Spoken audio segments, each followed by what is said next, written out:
Ang mandirigmang taga-Colombia na bitbit ang kartadang 34 wins, 7 losses, 1 draw at 21 knockouts. Taglay ang knockout rate na 50%, na may edad na 34 anyos, may tangkad na 5'5".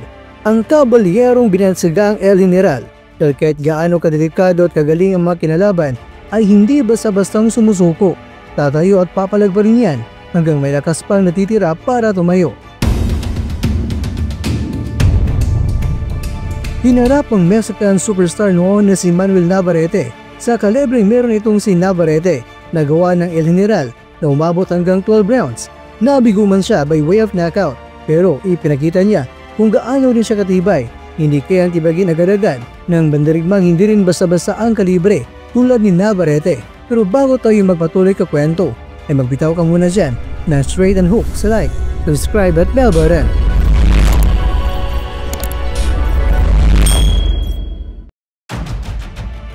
Jose El General San Martin. Siya ang napiling makakalaban ng pambato ng Pilipinas na si Carl James Wonderboy Martin.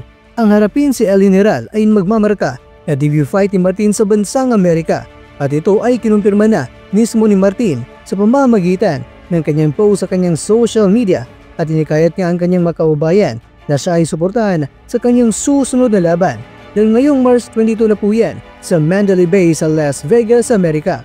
Siguro naman mga kakwento ay kilala ninyo kung sino si Elijah Pierce. Siya lang naman ang boksingero na matagal na naghamon sa angas ng Pinas na si John Miriel Casimero hanggang ang pumalag ay ang ating kaubayan na si Mike Plania. Pero nabigo ang ating kaubayan, pati na nga rin si Arthur Villanueva ay wasak yan kay Pierce. Pero alam niyo ba mga kakwento na sa panahon na sina Pierce at El General ang nagsagupan, hindi nagawa ni Pierce na tulukan ang laban by way of knockout. Napabagsak man ni Pierce na isang beses pero ang El General ay nakabangon pa. Nagipagpukpukan hanggang umabot sila sa dulo ng rounds. Natalo man si El General kontra kay Pierce pero tulad kay Navarrete na natalo din siya pero nagpakita pa rin siya ng tunay na pusong mandirigma dahil kahit ang mga top contenders ay hindi siya kaagad nagigiba. Kakwento, kung ating busisiin ang kanyang professional na karera, napakaraming mga top contenders na o mga pasok sa top 10 at top 5 ang kanyang mga nakaharap sa kanyang buong karera. Bagamat sa ngayon ay hindi siya pasok sa top 15 sa kahit anumang major sanctioning bodies. Pero tila ba siya ay trip na harapin ng mga top contenders. Natatalo man siya pero handa siyang magipagpatayan at bibigyan ng magandang laban ang mga top contenders. Kaya sa pagkakataong ito, ang World Boxing Organization #1 contender na si Martina ang susubok kung hanggang saan ay bubugan ni El General. Pero ngayon mga kakwento, ba? Samot-saring mga reaksyon ng mga boxing fans dahil nga sa aking mga nabanggit mga kwento ng mga top contenders na sina Navarrete at Pierce ay galing na sila sa iba pang mga top contenders ang mga kinaharap nila habang itong si Martin mga kakwento sa kanyang karera ay hindi man lang ito nagharap kahit na top 15 na boksingero sa 4 na mga major sanctioning bodies. Kaya magsisilbing bantay itong si El General kay Wonderboy at dito na masusubukan ang husay at galing ng ating kaubayan. Bagamat sa box rank itong si El General ay may world rank sa ngayon na 118 pero isang napakadelikadong bakbakan ito kay Martin dahil tutubigay lahat-lahat ng El General dito dahil sa laban ay hindi siya takot na matalo pero sabik siyang manalo para papalit kay Wonderboy na pwesto.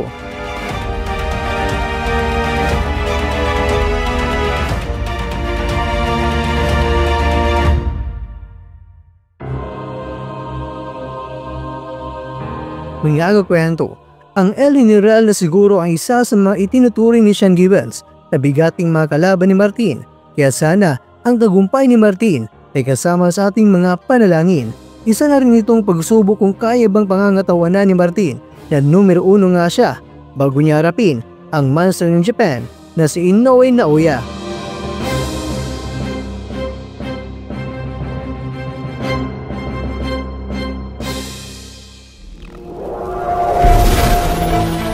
At dyan, nagtatapos ang ating kwento.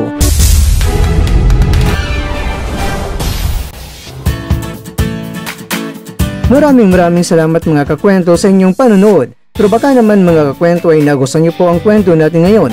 Baka pwede niyo po akong mabigyan dyan ng like, subscribe at pa-click na rin sa bell button.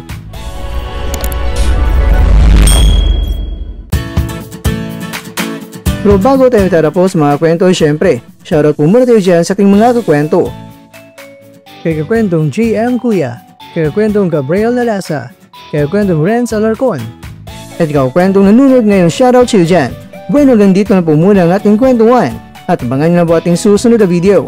At dito lang po yan sa isang channel na kung saan maaring ito'y mga kwentong di pa na kwento sa inyo.